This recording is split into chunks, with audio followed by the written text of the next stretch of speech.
O Congresso derrubou o veto do presidente Lula e aumentou em 168 milhões de reais os recursos do fundo partidário para este ano.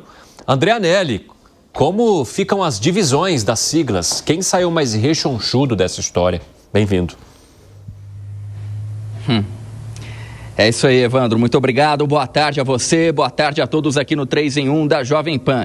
Quem mais saiu beneficiado são aqueles partidos com maior representatividade, com maior número de congressistas na Câmara dos Deputados. Justamente o PL, do ex-presidente Bolsonaro, e o PT, o Partido dos Trabalhadores, do atual presidente Lula. O PL, por um lado, vai receber mais 23 milhões e 800 mil reais em relação ao ano passado, quando recebeu 170 milhões. Agora, então, para 2025 serão 194 milhões de reais. E o PT, do presidente Lula, agora recebe 153 milhões de reais do fundo partidário contra 134 milhões do ano passado. Esse aumento foi possibilitado justamente pela sessão conjunta que foi realizada ontem aqui no Congresso Nacional e que votou, então, todos aqueles vetos do presidente da República. Eram 64 ao todo, uma vez que o Congresso Nacional não se reunia para essa finalidade há mais de um ano,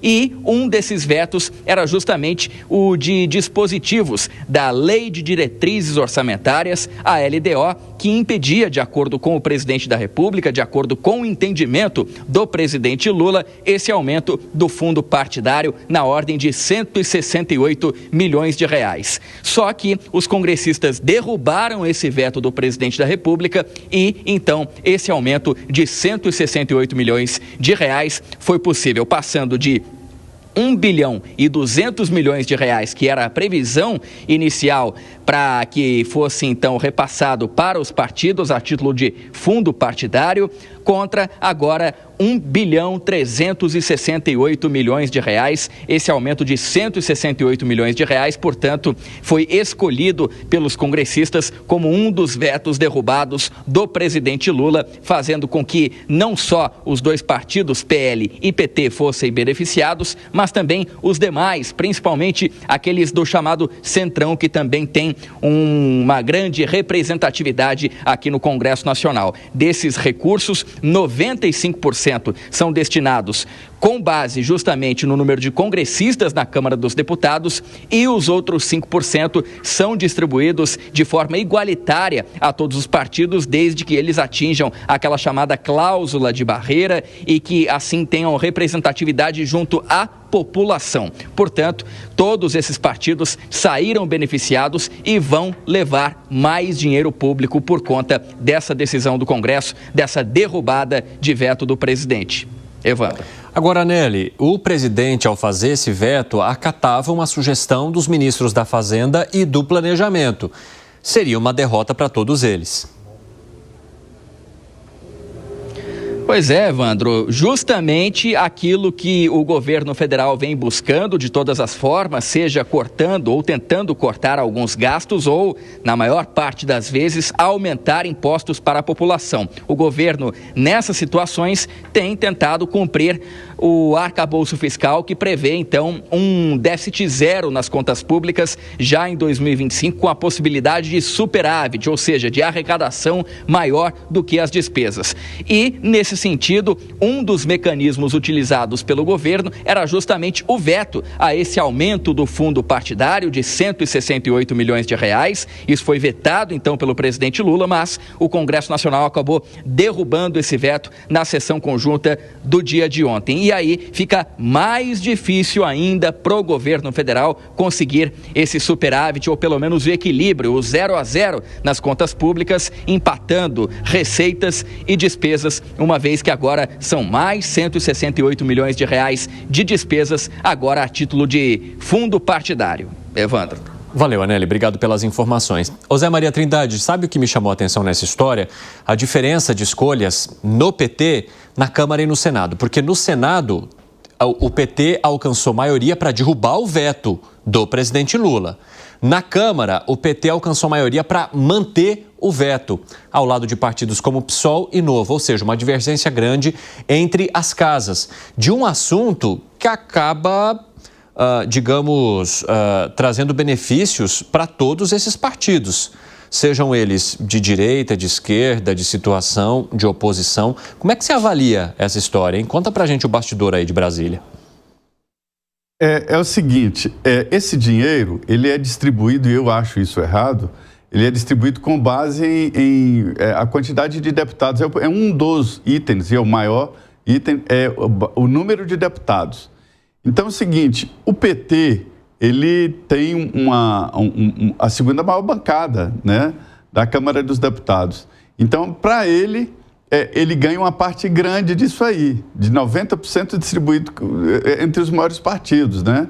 Então, ele ganha uma parte grande desse dinheiro, é muito dinheiro. Dinheiro significa mais deputados a serem eleitos. Já no Senado Federal não há tanta essa preocupação assim com relação a fazer bancada.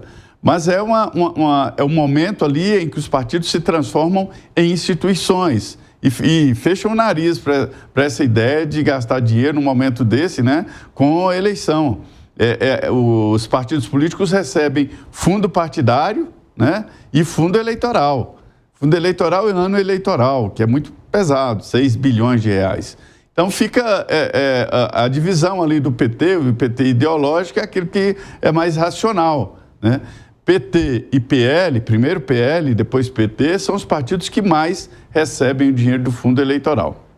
Exatamente. Agora, o que me chama a atenção, Piperno, é que no caso do Senado, há uma maioria para derrubar o veto do presidente. Então, assim, primeiro que se levanta a suspeita de já ter sido algo combinado. O presidente vai lá, veta para ficar bonitinho, para satisfazer a Fazenda do Planejamento, depois o mesmo partido vai lá e derruba o próprio veto. Mas isso não jogaria um balde de água fria numa tentativa dos ministros Fernando Haddad e Simone Tebet de conter gastos e conter parte desses gastos também relacionados ao pagamento para partidos, aos gastos com congressistas, aos gastos com emendas parlamentares? Eu acho que no caso da Câmara, por exemplo, que são 60 e poucos parlamentares, isso oscila um pouquinho, 65, 60, 13% mais ou menos da Câmara em números redondos, ali talvez o PT possa, de alguma forma, numa votação dividida e tal, influenciar. No caso do Senado, a bancada é pequena, mas lamentavelmente eu acho que os senadores do PT agiram muito mal nessa questão. Veja, aquele congresso que eu sempre chamo de o pior da história, o pior e mais fundamentalista da história, e eu sempre recorro ao Barão de Tararé, né? E a frase de onde menos se espera, de onde não sai nada mesmo, ele mais uma vez confirma a minha suspeita. Então, porque vejam, esse é um congresso que ele aumenta o fundo eleitoral, ele aumenta o número de deputados, ele amplia a fatia das emendas parlamentares e, em compensação, ele, por exemplo, derruba um veto que pode onerar toda a sociedade via aumento das contas de energias para dar subsídios e vantagens para um outro setor. Então, ele não fez nada que me surpreenda. Fala, Segre. Os vetos são feitos para defender alguma coisa que o Legislativo legislou e que o Poder Executivo, nesse caso por sugestão de ministros, quer derrubar. E é do jogo também republicano que o Legislativo apele a derrubar o veto, mantendo o que foi legislado. O governo já tem vasta experiência em ter vetos derrubados pelo Legislativo. O curioso é que aqui, nesse veto em particular, você tem que o veto poderia ser defendido pelos deputados e senadores do PT para manter a decisão do Poder Executivo do mesmo partido. Mas se o veto cair, como caiu, o próprio partido se beneficia. Então é uma situação em que claramente algum desses deputados e senadores devem ter votado dizendo: e aí, eu voto para manter o que o presidente determinou ou me finjo de morto, deixo que o veto seja derrubado porque isso me beneficia como partido? A resposta está dentro dos valores de cada um dos deputados. Mas perante uma aliança de governo que já está começando a ruir com outros partidos, imagina se dentro da própria base começa a ter problemas nos deputados e senadores do mesmo partido do governo. De fato, 8 deles não votaram naquela reunião de urgência para derrubar o IOF. 8. E pela primeira vez em muito tempo, nessa votação, o governo não atingiu o número de 100 deputados que votassem a favor dele. Então começa a aparecer alguns sinais de que a coisa não está muito boa para o governo, não. Arremate, Kriegner. Acho que a maior evidência disso que o Segré está trazendo, e a pergunta que você fez também, Evandro, é quando a gente vê quais foram os senadores que votaram contrário a essa derrubada, né? Que é justamente o caso do senador Cleitinho, de Minas Gerais, da senadora Damares, também do Distrito Federal, do senador Eduardo Girão, do Ceará, o senador Guimarães, do Paraná, e o senador Valentim, do Rio Grande do Norte, que tem posicionamentos muito claros em oposição ao governo. E aí a gente consegue entender e questionar mais uma vez, né? Lembrando, não era esse o Senado mais conservador da história? É agora, na hora da votação, que a gente vê de verdade.